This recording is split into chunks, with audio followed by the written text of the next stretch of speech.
නිතු එයාලගේ wedding photo එක ගෙනත් පොත්‍රාක්කේ මැඩින් තිබුවා.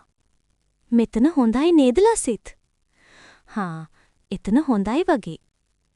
මේක දිහා බලන් ඉන්නකොට හරිම ආසයි. එදා ඔයා හරිම ලස්සනයි. මට හිතුණා මම තමයි luckiest man in the world කියලා. ලසිත් නෙතුව තුරුල් කරගත්තා. ඔයත් එදා හරි ලස්සනයි ලසිත්. දන්නවද එදා දෙව්මි කියපු දේ? එයා කිව්වා ඔයා වගේ පුතෙක් අපිට හැදුනොත් එයාට කවදා හරි ඉපදෙන දුව අපේ පුතාට දෙනවා කියලා. අපේ පුතා? ඒ කියන්නේ අද ප්ලෑන් එක අපේ පුතෙක් හදන එකද? මේ දැම්මමද? ලසිත් අහපු විදියට නිතුට පොඩ්ඩක් ලැජ්ජත් හිතුණා. නෑ අනේ. අද අපේ ප්ලෑන් එක මගේ පොත් ටික අන්පැක් කරන එකනේ. නිතු hina වෙවි කිව්වා. හැබැයි අර ප්ලෑන් එක කල් දාන්නේ පොත් ටික අස් කරලා ඉවර වෙනකම් විතරයි. හරිද? ඔහු පොත් කීපයක් අතට ගත්තා. මේ පොත් ගුඩට ඔය රාක්කෙ මදි වෙයි නේද? එහෙම වුණොත් පස්සේ තව රාක්කයක් ගනිමු නේද? වෙඩින් එකට කලින් මම ඉස්සර වෙලාම පැක් කරේ මේ පොත්. අම්මා ඒත් hina වුණා. දෑවැද්ද දෙන්නේ පොත් වලින් කියලා නැන්දම්මා හිතාවිනි කියලා. මේ සමහර පොත් මටත් ඉස්සර තිබුණනේ නේතු. මෙන්න මේ පොත නම් තාත්තා මගේ උපන්දිනයකට අරන් දුන්නා. කතාව තාමත් මතකයි. මම 10 සැරයකටත් වඩා කියවලා ඇති. ඔහු පොත පෙරලනකොට පොත ඇතුලේ තිබුණු ෆොටෝ එකක් පිහාඹල ගිහින් බිමට වැටුණා. නිතු ඒ ෆොටෝ එක අහුලා ගත්තේ හරිම ඉක්මනට. එයා ඒක දිහා බලලා තනියම hina වෙලා ඒක පොත ඇතුලට දැම්මා. ටිකකින් ආපහු අතට අරගෙන hina වෙවි ටිකක් බලන් ඉඳලා ආයෙ ඇතුලට දැම්මා. ඒ කවුද නිතු? ඔයා දැනගත්තට වැඩක් නැති කෙනෙක්. ෂුවර් එකටම ඔයාගේ ඉස්සර බොයිෆ්‍රෙන්ඩ් කෙනෙක් වෙන්න ඇති. බොයිෆ්‍රෙන්ඩ් කෙනෙක් නෙවෙයි යන්නේ. හිටපු එකනෝ බොයිෆ්‍රෙන්ඩ්. මෙයාට මම හරි ආදරෙයි. ඇයට hina ආවා. ආදරේ නම් ඔයාලා බ්‍රේක්අප් වුණේ ඇයි නිතු? බ්‍රේක්අප් වෙන්න නම් යාළු වෙලා ඉන්න ඕනනේ. ඇය කිව්වේ සැහැල්ලුවෙන්. යාළු නැත්නම් බොයිෆ්‍රෙන්ඩ් කෙනෙක් වෙන්නේ කොහොමද? ඔහුත් බිමින් වාඩි වුණා. මම ආදරෙන් හිටියා. මගේ ඉමැජිනරි ලෝකේ. මොන උපබ්‍රංශ කතාවක්ද? කෙල්ලෙක් කොල්ලෙක්ව හිතේ මවාගෙන ඔච්චර ආදරය කරන්න මොකටද? ඒ මිනිස්සයා ෂාරුක් ખાන්ද? ඒ කාලේ නම් හිතුනේ ඊටත් වඩා ලස්සන ඇති කියලා. එහෙනම් නෙතු මට ඒ ෆොටෝ එක බලන්නම ඕන. ඇයි ඒ? කවදා හරි ඔය මිනිස්සයා අපිට කොහෙදි හරි හම්බ වුණොත් මටත් ඔය ෂාරුක් ખાන්ව අඳුරගන්න පුළුවන්නේ. එහෙම හම්බ වුණා කියලා ඒ ෆොටෝ එකේ ඉන්න කෙනා ඔයා තියා මමවත් අඳුරන්නේ නෑ ලසිත්. 4 බීරි කතාවක් නෙමේක. ඉතින් ඔයා මොකටද දන්නේ නැති අයගේ ෆොටෝ තියාන් ඉන්නේ? ඔහුට ඉබේම නැගිට්ටුණා. ඔන්න බලන්න ඕන්නම්. ඔහු ෆොටෝ එක දිහා හොඳට බැලුවා. අනිත් පැත්ත හරවලත් බැලුවා. ඔයාට කොයින්ද මේක?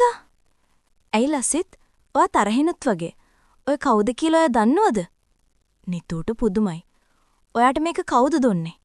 ඔහු ඇව්වේ ටිකක් සද්දෙන්. කවුරුවත් දුන්නේ නැහැ. මම හොයාගත්ත ලසිත්. හරි. එහෙනම් හොයාගත්ත හැටි කියන්නකෝ දැන්. ඇගේ මතකය ඈතට ගියා. සමනල්ලු වගේ නිදහසේ හිටපු අතීතයටම පියාඹල ගියා. ඉස්කෝලේ කාලේ කියන්නේ හැමෝගෙම ලස්සනම කාලේ. ඉස්කෝලේ ඇරිලා එදත් දෙව්මි එක්ක නිතු බස් එකට ඇවිදන් ආවේ වෙනද වගේමයි. මේ බලන්න දෙව්මි. නිතු පේව්මන්ට් එකේ තිබුණු ෆොටෝ එකක් අහුලා ගත්තා. අනේ හරිම කියුට්. මේ කවුද? පාරෙන් අහුලා ගත්තාම කවුද දල්න්නේ කොහොමද? බලමු විස්තරයක් තියනවද කියලා. නමක් නෑනි. ඔය දිනයක් නේද තියෙන්නේ? ෆොටෝ එක ගනිපු දවස වෙන්නේ නැති නේද? ඉන්නකෝ දෙව්මි. අපි මේකෙන් මෙයාගේ දැන් වයස ගෙස් කරමු. නෙතු ගාන හැදුවා. ඒ කියන්නේ මේ කොල්ලට අවුරුදු 18ක් විතර දැන්. අම්මෝ දැන් නම් නළුවෙක් වගේ ඇති ෂූර් එකටම. මට දැනටමත් ක්‍රෂ් එකක් හැදිලායි තියෙන්නේ. මටත් එහෙමයි නෙතු. මට මේක ඕන. දෙව්මි ෆොටෝ එක දැහැගත්තා. මමයි දැක්කේ. මටයි අයිති. පොඩි එවුන් වගේ රණ්ඩු වෙලා අන්තිමේ නෙතුට ඒක ලැබුණා. මාර වැඩේ. කොහොම හරි කොල්ලව හොයාගත්තුත් එයාව බෙදා ගන්න අපි දෙන්නට මරා ගන්නයි වෙන්නේ. යාළුව දෙන්න එක්ක පාරේ ආවේ hina වෙවි. නෙතු තමන් දිහා බලාගෙන ඉන්න ලසිත් දිහා බැලුවා. ඔයා දන්නවද ලසිත් ඊට පස්සේ අපි දකින කොල්ලන්ගේ මූණ බලලා මේ ෆොටෝ එකේ මූණ වලට සමානකම් බලන්න පටන් ගත්තා. ඔයා දන්නේ නෑ අපිට ඒකෙන් තිබුණ ජොලිය. ජොලි? ලසිත් ඇහුවේ සවුත්තුවට වගේ. ඔව්වනේ හරි ජොලි. අපි කොල්ලන්ගේ මූණ දිහා හොඳට බලනකොට ඒ කොල්ලෝ අපේ දිහා බලන්නේ හරි ආඩම්බරෙන්. අන්තිමේ අපි දෙන්න ඇති වෙනකම් hina වෙනකොට අර ආඩම්බරේ කැලේ. එයාලගේ මූණ රතු වෙලා. අපි විතරනේ දන්නේ අපි hina වුනේ යාළට නෙවෙයි කියලා. ඔන්න ඕක තමයි ওই ෆොටෝ එකේ ඉතිහාසය. ඔය තමයි ලසිත් මගේ ක්‍රෂ් එක. ඇය ලස්සනද hina වුණා. ක්‍රෂ් එක. ඔහුට හයියෙන් hina ගියා. මේ මොකද මේ? තරහෙන් වගේ හිටපු ඔයා මොකද දැන් මේ hina වෙන්නේ? අපිට ක්‍රෂ් හැදෙන්න බැරිද ලසිත්? ඇයි බැරි? මෙහෙ එන්නකෝ නැතු. ඔහු ආදරෙන් කිව්වා. මොකද ලසිත් මේ? ඔයාට වෙනදටත් වඩා ආදරේ හිතුණා. ඇයි ඒ? නෙතුගේ මූණේ තිබුණේ ලොකු ප්‍රශ්නාර්ථ ලකුණක්. ඔයා දන්නවද ඔය ෆොටෝ එකේ ඉන්නේ කවුද කියලා? ඒ මම නෙතු. වචන දාස් ගානකින්වත් කියලා ඉවර කරන්න බැරි තරම් දේවල් හිතට ආවත් නෙතු ඒ මොහොතේ ගොළු වුණා.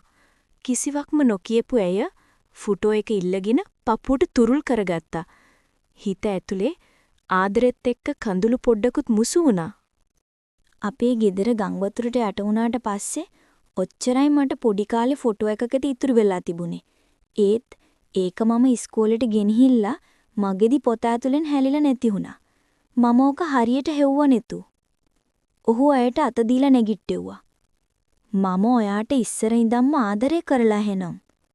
හරිම පුදුමයි ලසිත්. අදහන්න බැරි ගානට පුදුමයි. අන්තිමට බැරුවම මගේ පළවෙනි ක්‍රෂ් එකත් ඔයා. සමහර දේවල් වෙන විදිහ අපිට හිතා ගන්නවත් බැරි තරම් අමුතුයි නේද නෙතු? ඔහු එගේ දිලිසෙන ඇස් දිහා බලන් හිටියේ හරි ආදරෙන්. ඒ හිතා ගන්නවත් බැරි දෙයට මම හරිම ආසයි. හරිම ආදරෙයි. මමත් ඔයාට වෙනදටත් වඩා ආදරෙයි ලසිත්. නෙතු ලසිට්ට තුරුල් වෙලා ඇස් පියාගත්තා. ගොඩාක් කාලයක් තිස්සේ දැනගෙන හිටපු කෙනෙක්ගේ පපුව ගැහෙන සද්දේ හරිම සතුටෙන් අහගෙන සනීපට ඒ සද්දේ වින්දා. දැනුයි මතක් උනේ. කොහොමද දියුමි මේ කතාව දැනගත්තොත්? වැඩක් නෑ. ඔයාලගේ ශාරුක් ખાන් දැන් මැරිඩ් නේ. කවුද ශාරුක් ખાන්? ඇයි අර දියුමිගේ දුව දෙන්න පුටෙක් හදන ශාරුක් ખાන්? ඒ ශාරුක් ખાන්ද ලසිත්? ඔව් නිතු. එයා තමයි. දැන් මේ ප්‍රොජෙක්ට් එක පටන් ගන්න අපිට වෙලාව හරි නේද?